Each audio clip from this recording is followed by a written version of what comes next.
We are very lucky tonight to have the opportunity to hear about the research project that Valentina de Riso is undertaking as a doctoral candidate at Nottingham Trent University. This is the third public event in our formation series, the first in our first thematic segment, Land.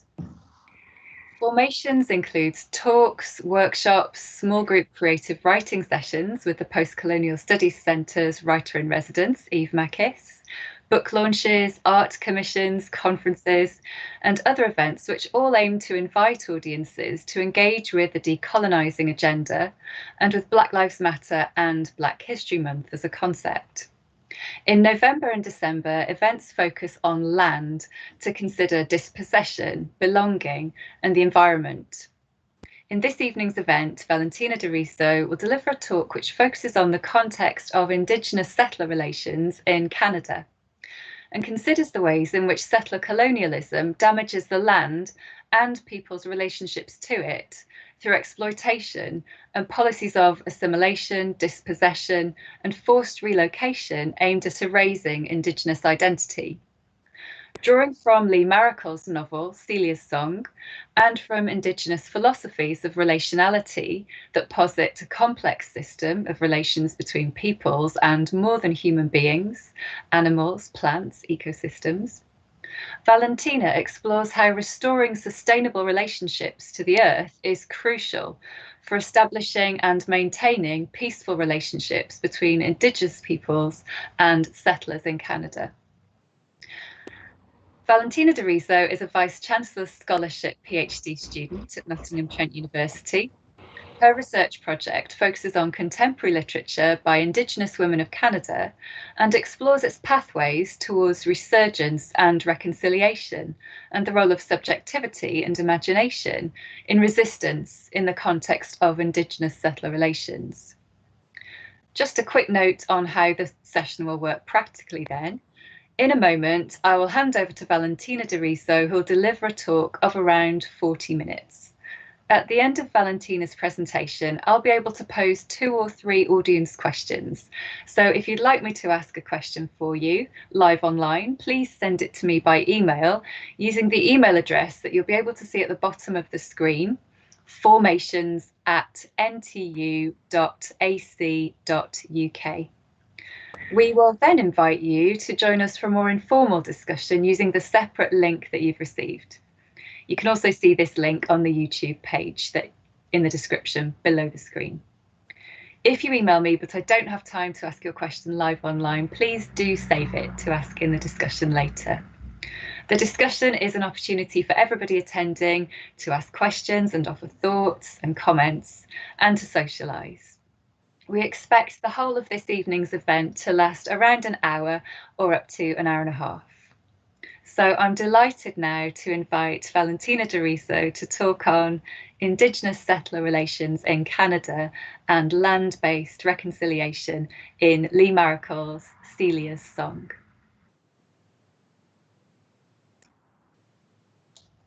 Thank you, Jenny, for introducing me, and thanks to all of you who are here today. As this program started last month in response to Black History Month, I think it is quite fitting that this talk takes place in November, which is Native American History Month, at least in the US. For the second installment of the formation program, focusing on land dispossession and the ways humans interact with the land, I want to look at the ways in which settler colonialism damages the land and people's relationships to it. Drawing from a novel by Lee Maracle, I argue that restoring sustainable relationships to the land is crucial for reconciliation between Indigenous peoples and settlers. In this talk, I consider 2 models of reconciliation. On the one hand, how it is understood by settlers through a framework of equality, and on the other hand, how it is understood by Indigenous peoples through a framework of reciprocity and interconnections between humans and the land. We will see how Lee Maracle questions and adapts these 2 models and how her novel may inform our understanding of reconciliation. Lee Maracle is a narrator, a poet, activist, and writer of fiction and non-fiction. She was born in 1950 and she was raised in Vancouver in British Columbia. She's of Cree and Salish ancestry and a member of the Stolo Nation and of the Wolf Clan. Maracle is one of Canada's most renowned Indigenous authors, and she was among the first Indigenous authors to be published in Canada when her semi-autobiographical work, Bobby Lee, Indian Rebel, came out in 1973. Today, I am going to talk about her novel Celia Song because it was published in 2014 when Canada's Truth and Reconciliation Commission was meeting, and Canada had just entered an era of reconciliation. Now, for those of you who may be unfamiliar with the context of Indigenous settler relations and the issue of reconciliation, I will start by providing a bit of contextual background. And I would like to start with a note on terminology. Throughout this talk, I will use the term Indigenous. Now, this term can be used internationally to refer to Indigenous peoples throughout the world, in North and parts of South America, Australia, New Zealand, Pacific Islands, the Caribbean, Scandinavia, and more. But I use this term here to refer specifically to the peoples of Turtle Island, or what is known as North America, and more specifically to the peoples that inhabit what is now called Canada. I use this term to refer broadly to the three main Indigenous groups in Canada, First Nations, Métis, and Inuit. The only times that I use the term Aboriginal or Indian will be when I'm using legal language or referring to institutions like the Indian residential schools. Whenever possible, I will use specific tribal names, and when delving into the analysis of the novel, I will refer to the Stolo First Nation in British Columbia. Another term I will be using is settler. Settler or settler-colonial is a relational term that problematizes the presence of non-Indigenous peoples on Indigenous lands. Settlers form the European-descended socio-political majority in Canada. In fact, Canada is a settler state, a settler-colonial state, and by this I mean that it is a country in which Europeans settled and never left. So the people who were colonized have not reached a state of independence. It is not a post-colonial context, but a colonial one. In her book, Indigenous Rights, for example, Chelsea Vowell defines settler colonialism as referring essentially to, quote, the deliberate physical occupation of land as a method of asserting ownership over land and resources, unquote. So settler colonialism is designed to replace the original populations with a new society of settlers through policies of assimilation aimed at absorbing Indigenous cultures into white society. It involves the extensive annexation of Indigenous lands and resources, and if taken to its conclusion, ultimately it would erase Indigenous identity and culture. There are several ways in which the state has attempted to assimilate Indigenous peoples, mostly through dispossession. Among them, we might enumerate control of the land, land acquisition and resource extraction, breach of promise, by which I refer to unfulfilled treaties and denial of Indigenous rights, the Indian Act, which represents a major tool of assimilation. The Indian Act was first passed in 1876 when Canada became a self-governing entity within the British Empire. It has undergone several amendments, but largely retained today its original form. With the Indian Act, the Canadian federal government is able to regulate and administer in the lives of First Nations and reserve communities. With the Indian Act, for more than 100 years, the Canadian government determined who was Indian in a way that was unilateral because First Nations were not consulted in the process, and discriminatory towards women who would either lose or gain status when they married, respectively, a non-Indigenous or an Indigenous man. Another tool of assimilation were the residential schools. Now, residential or boarding schools were a colonial tool used also in the US and in Australia. But in Canada, the Indian residential school system was funded by the Canadian government following the implementation of the Indian Act in 1876, and it was administered by Christian churches. Residential schools were active for more than 100 years, with the last residential school closed in 1996. The school system was created for the purpose of removing Indigenous children from their families and the influence of their home culture in order to assimilate them into dominant Canadian culture. Formal education was a colonial tool of oppression used to tear Indigenous peoples away from their philosophies and traditions through forced imposition of European epistemologies and ways of being. Children could be forced to perform manual labor and service duties. In some, residential schools created a traumatic legacy of ideological, psychological, and physical violence, intergenerational trauma, and cultural genocide. In 2008, Canada's Truth and Reconciliation Commission, or TRC, was established with the purpose of investigating the history and lasting impacts of the residential schools on Indigenous families. In 2015, the TRC released an executive summary documenting crimes against humanity committed at residential schools across Canada, alongside 94 calls for acts of reconciliation to promote peaceful and respectful relationships between Indigenous and non-Indigenous peoples in Canada. One of the key criticisms of the TRC is that it relegates past and present injustices to a specific temporal and institutional framework that is the Indian residential school system. In this way, various contemporary injustices that result from current practices of colonialism are minimized when remanded to the past and contained as a legacy of past abuse. This may inform the way in which the majority of settlers tend to interpret reconciliation and the work of the TRC. Instead of seeing the TRC as the first step towards a process of reconciliation aimed at radically transforming the political scene and unsettling the Canadian state, for many settlers, the TRC closes a dark chapter in the history of Canada, because truth-telling and the disclosure of abuse is equated to healing and reconciliation.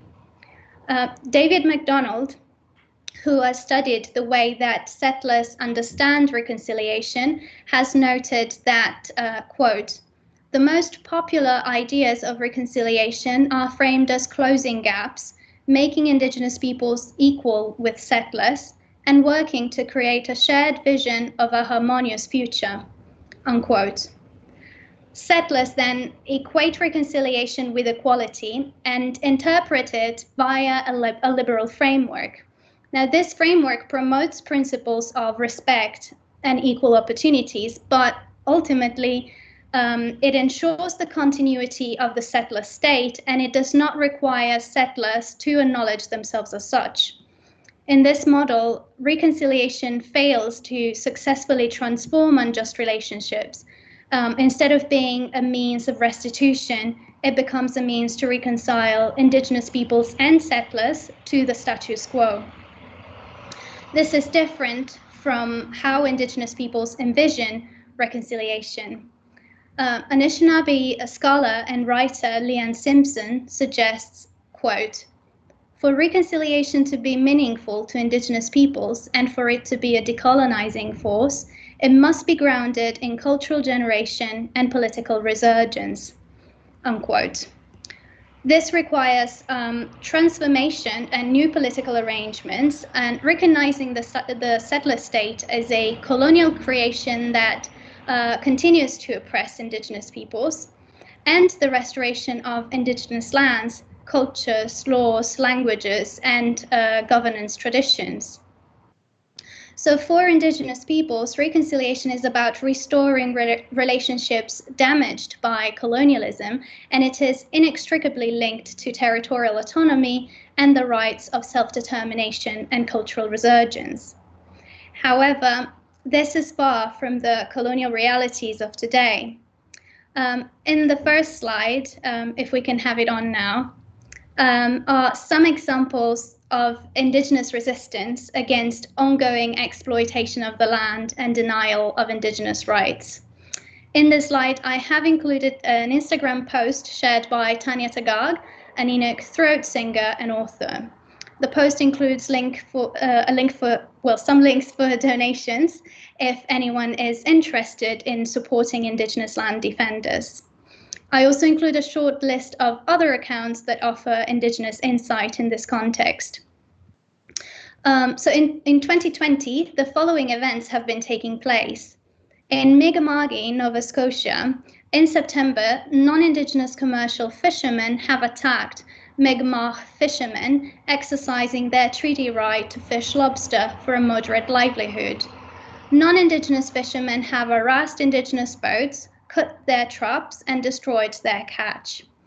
The Mi'kmaq people have an inherent right to fish according to signed treaties of the 1700s that have been upheld by the Supreme Court of Canada, while for everyone else it is a privilege. Last week, a coalition of Mi'kmaq First Nations reached an agreement to buy Nova Scotia-based Clearwater seafood in a deal worth $1 billion. This is the single largest investment in the seafood industry by any Indigenous group in Canada.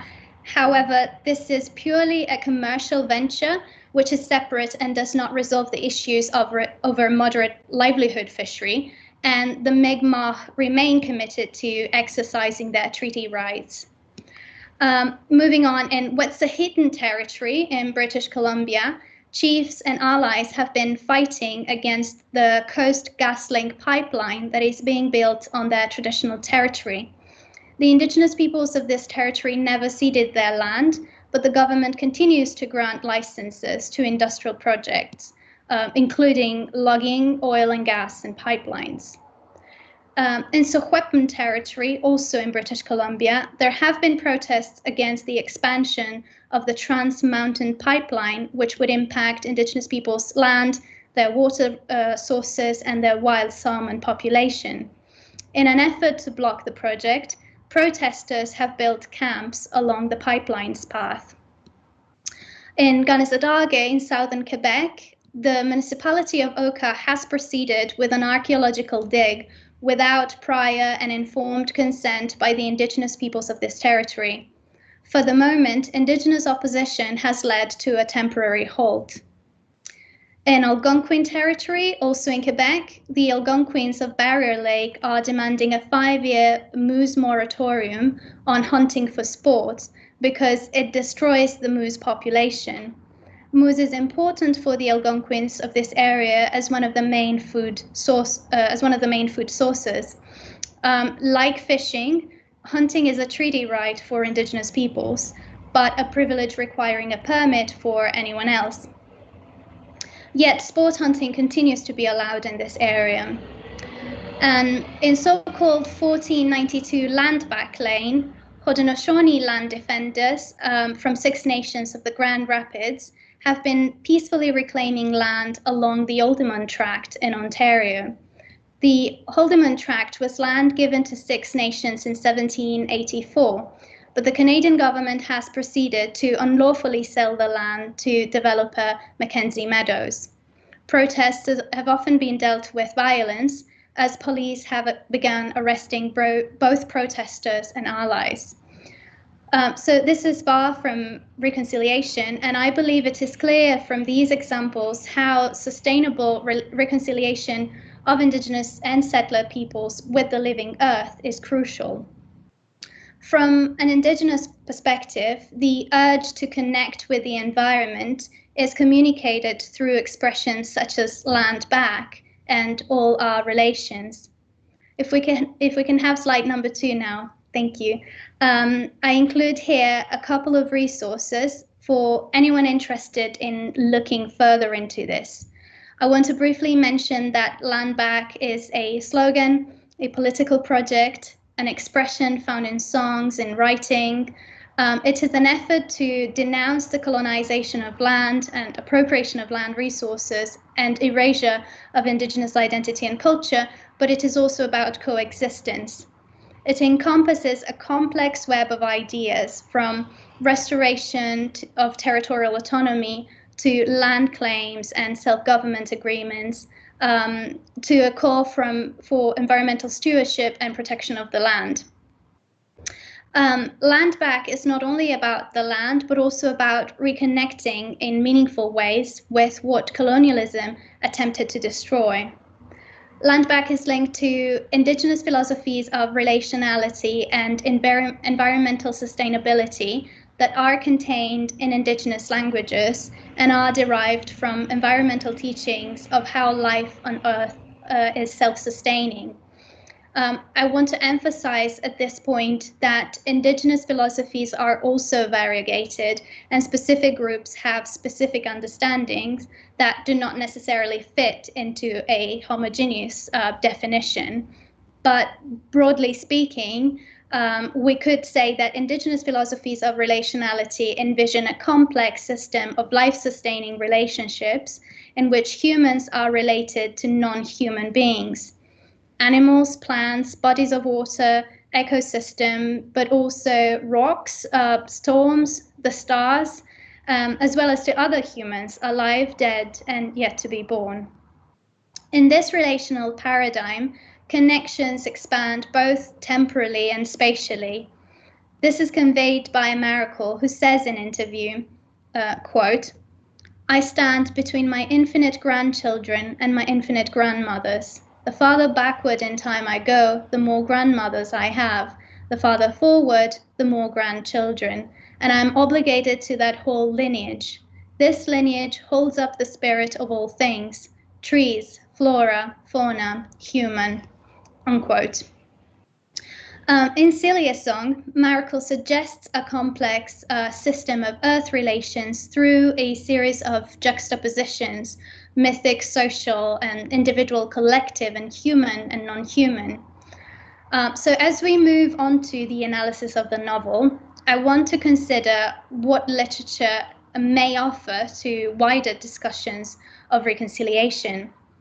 There has been a surge of writing by Indigenous women that addresses past and present colonial abuses.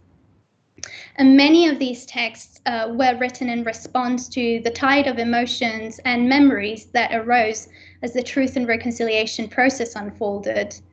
In subjective and imaginative works, literature is a tool of resistance that offers insights, reactions, and alternative approaches to fixed notions or models of reconciliation. It is my contention that models for reconciliation are put under scrutiny and found wanting because they are insufficient. For the purpose of this talk, I will focus today on Lee Maracle's critique of the model of democracy and equality and how she recovers and adapts the model of treaty relations. And I will focus on the mythical figure of the double-headed serpent that Maracle employs to address colonialism and reconciliation.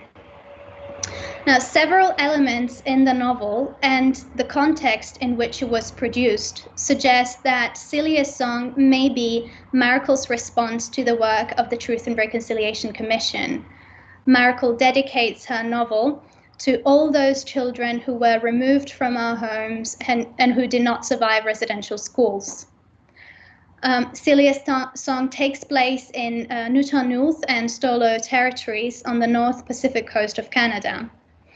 Many of the threads that run through Celia's song originate in another novel by Maracle, Ravensong, published a decade earlier. Ravensong is set in the 1950s during a swine flu epidemic, and Celia appears as an auxiliary character. Celia's song is set in the late 1980s during a different epidemic of suicide and violence. In this context, Celia's cousin, 5-year-old Shelley, is brutalized, sexually abused, and almost killed, with the violence of the act complicated by the fact that the abuser, Amos, is himself a victim of abuse at residential schools. Maracle suggests the cycles of abuse that colonialism creates. In order to address it, characters take strength from Salish philosophies and beliefs and their connection to the land. If we can have slide number 3 on now, please. I would like to look at a passage from the novel, which reflects on the liberal framework of equality understood by settlers as the gateway to reconciliation, and how it is represented from Maracle's Stolo perspective. In this passage, characters discuss how the right to vote historically affected relationality and social life in Salish communities. So we ran out of wood to build homes and fires. The chief went to the government came back with a plan, and then the government demanded a vote. We ran out of wood and they gave us a vote. Wasn't that some powerful piece of nothing? Before the vote, families talked to each other through their men to women, from women to women, between children who overheard the women, back to the men, then back to the chief. The chatter died with the vote. The vote was silent, powerful in its ability to silence the village and isolate each from the other. It was like the white men, all powerful and silencing, except it was invisible.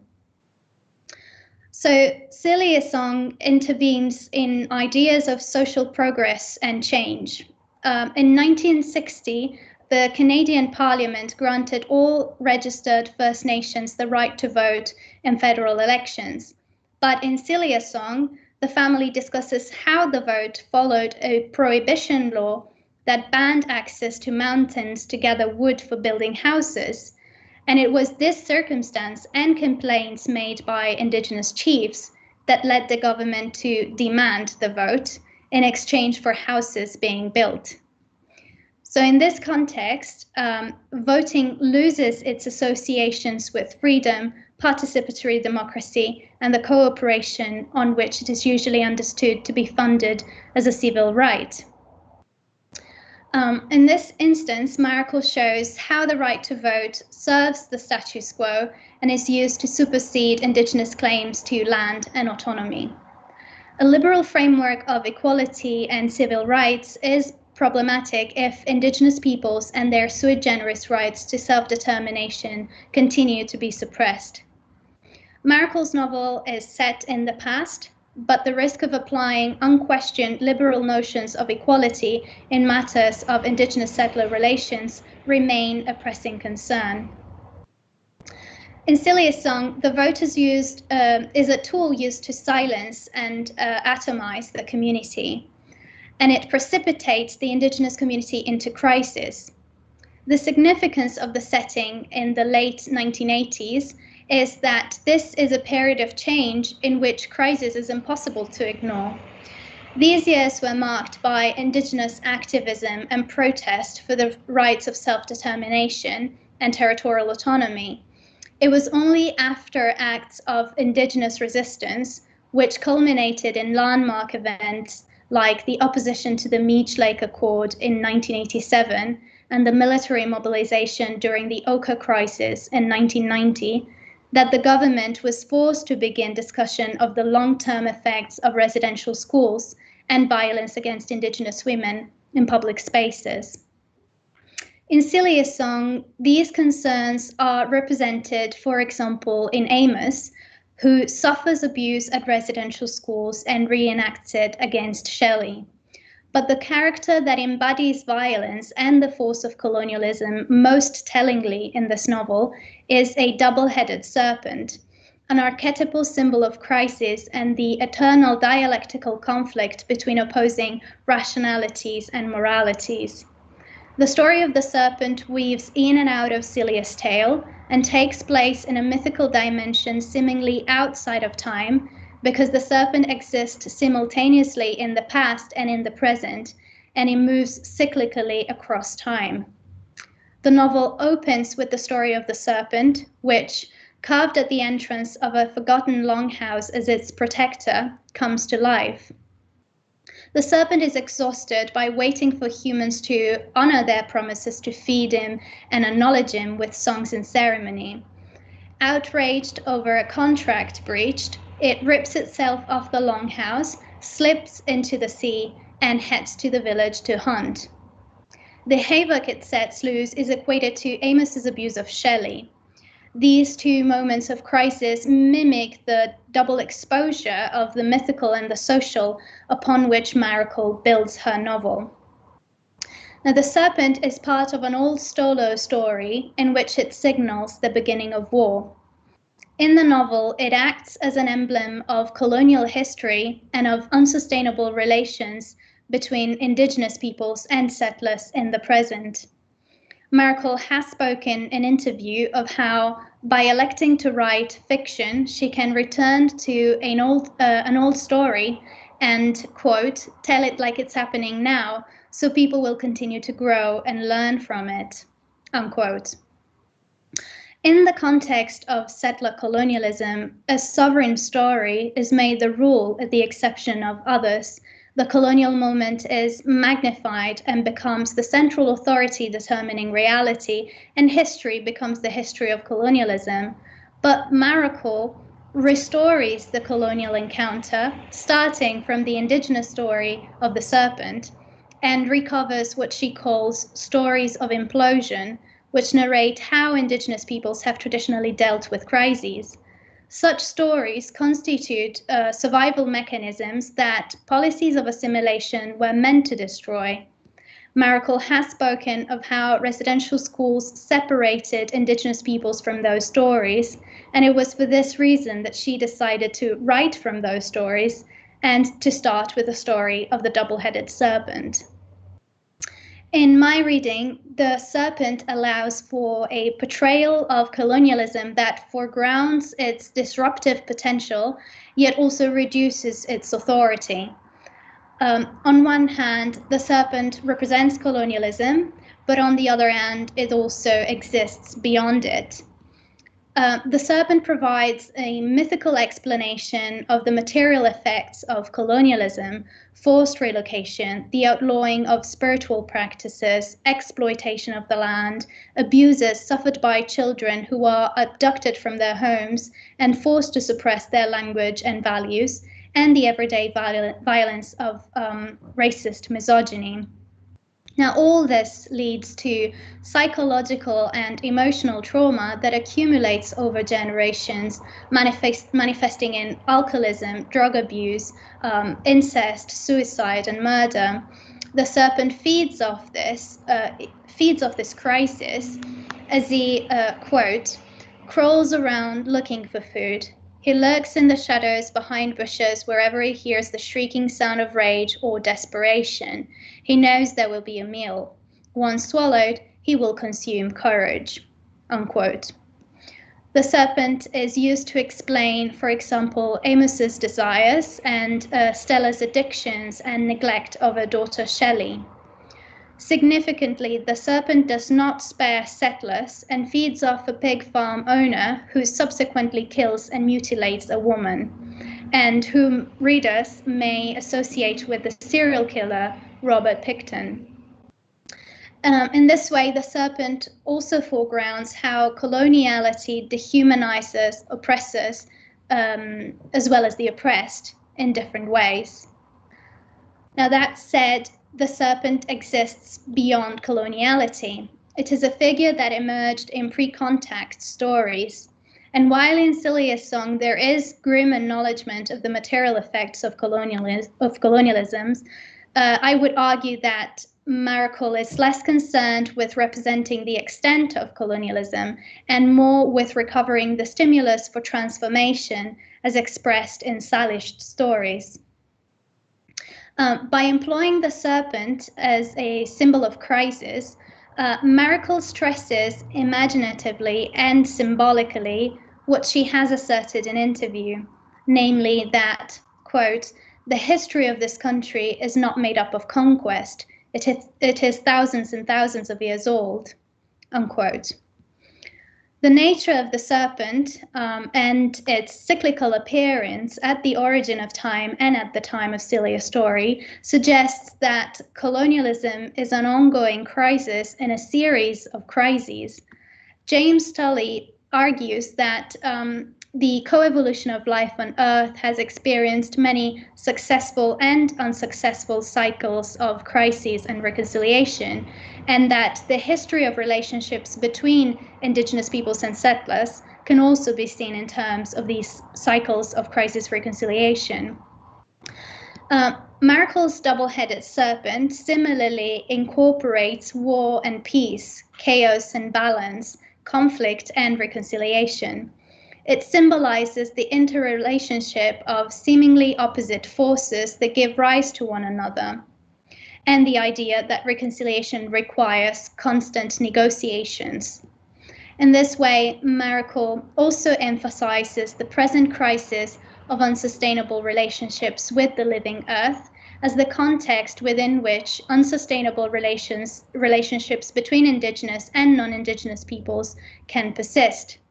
In fact, the serpent exists in a system of earth relations, gift reciprocity, and treaty negotiations between humans and non-humans, where stability of relations is ensured through contract. If we can have slide number 4 now, this passage may be helpful to understand where the damage created by the serpent originates.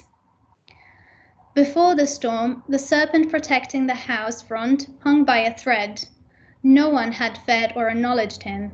The serpent had a right to be upset. The singing had stopped for the house protector before the inhabitants had died. It stopped during the prohibition laws. No singing, the newcomers had said. The humans broke their contract with the serpent when they stopped feasting and singing for him. This breach granted permission to the serpent to slide from the house front and return to sea. Current living humans did not seem worried about this breach with the serpent. In any agreement, both parties must hold up their end in a timely manner for the deal to be secure. I guess in these days of cars and electric fire, it may not appear all that rational to restore old practices. So the serpent is obligated to protect the people of the Longhouse if they honor and feed him with songs and ceremony. Now, we see that colonialism disrupts relations, but the damage provoked by the serpent also originates in the breaching of a contract, a failure to honor treaty relations that grants permission to the serpent to slide from the house and return to sea. So this is a model of treaty relations that predates negotiations between Indigenous peoples and settlers. In Indigenous practices, criteria for making judgments are derived from the natural world, and these negotiations between humans and non-humans derive from observation of how life on Earth sustains itself. For some readers, this may resonate with the Gaia hypothesis on the self-sustaining interdependencies of the ecosphere. According to the Gaia hypothesis, the biotic and abiotic ecosphere is self-organizing and self-sustaining. This theory developed in the field of Western science in the 1960s, and it has been endorsed by scientists on climate change. But Indigenous peoples have never forgotten that reciprocity among parts of the living Earth produces equilibrium. Treaty relationships constitute one type in a larger family of relationships that sustain the life forms that compose the biosphere. I quote now from Anishinaabe Professor of Law John Burroughs, who argues that, quote, treaties create mutual binding obligations which do more than explicitly limit the parties to act in accordance with their particular promises. Treaties are also a mechanism of reconciliation, binding each party to act for the benefit of future generations, unquote. Now, colonialism impinges on the mutual honoring of relations that ensures reconciliation because colonialism is about creating boundaries and separation, instead of reciprocity. It has also been argued by Michael Ash, for example, that treaties have come to be considered as relatively insignificant in the history of Canada because of a failure to see the centrality of relations with Indigenous peoples to Canada's story.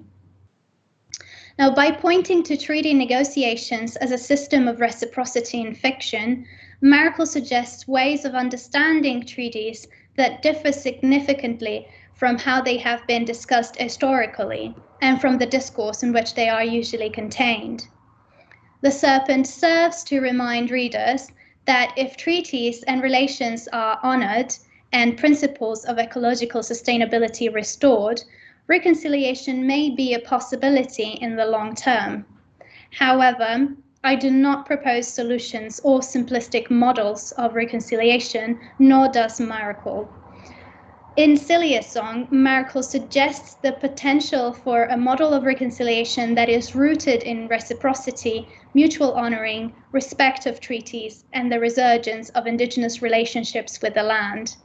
However, Maracle also problematizes reconciliation as a definitive goal and the feasibility of reconciliation in the short term, because by the end of the novel, the serpent is still roaming free, and the divide between the Indigenous community and settlers is unbridged and maybe wider than before. So reconciliation is shown to be more complex than readers might expect or imagine. In Celia's song, Lee Maracle suggests the limits of a liberal framework of reconciliation, at the same time that she foregrounds an understanding of reconciliation based on principles of sustainability and reciprocity. In my reading, Maracle questions dominant discursive practices that reinforce the status quo and brings her focus back to what is meaningful for Indigenous peoples. If we think about the examples of extractive violation of the earth and denial of treaty rights in Mi'kma'ki and Wet'suwet'en and Secwepemc territories, in Kanesatake and Algonquin territories, and in 1492 land back lane, historical treaties between Indigenous peoples and settlers were broken, but also unspoken agreements with the land. Maracle draws attention to people's responsibilities towards both the human and non-human world. Maracle also asks readers to pay attention to how residential schools reinforced a colonial form of control that continues to exert power by showing how the past violence of the schools is connected to more contemporary forms of violence that Indigenous peoples and especially women continue to experience. Maracle's novel is about relationships to history and community between settlers and Indigenous groups, as well as their relationships to the land and to stories. It offers helpful pathways for rebuilding sustainable connection and reorienting thoughts and action in the context of reconciliation. And this is all from me today. Thanks for listening.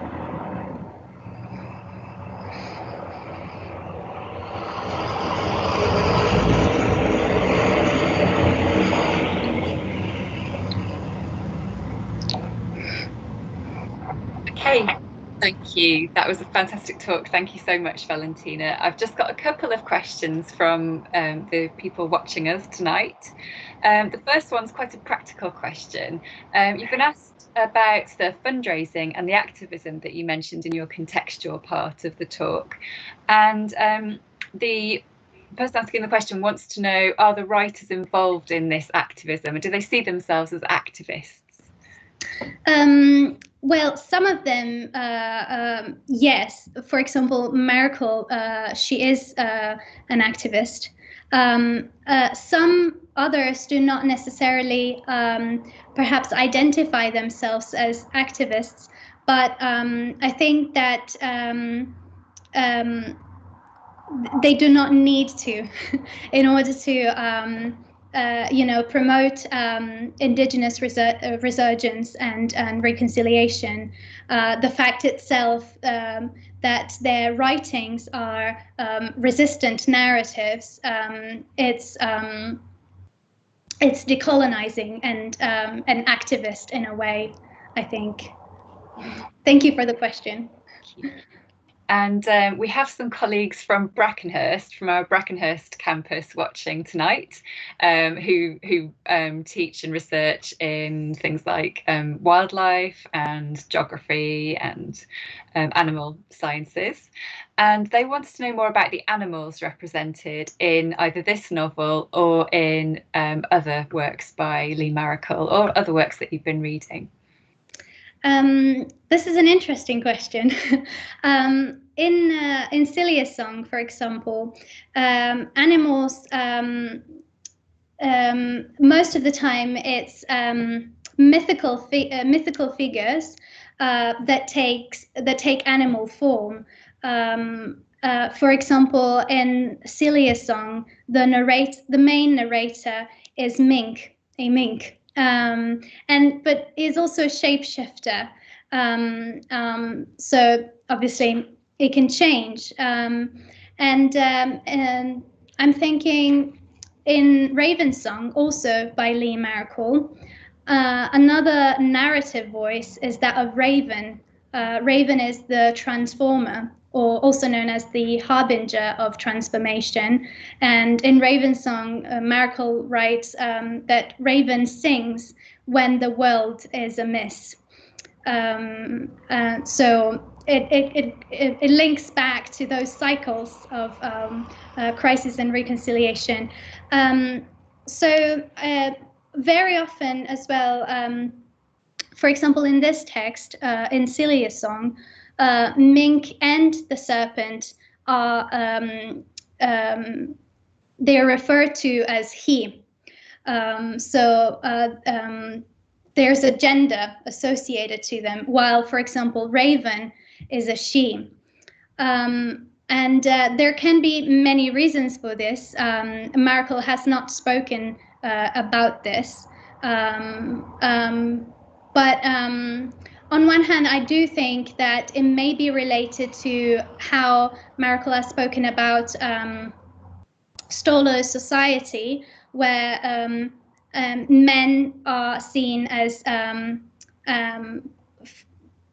acting and guiding. So in these novels, we see, for example, the serpent as very often influencing the actions of the characters.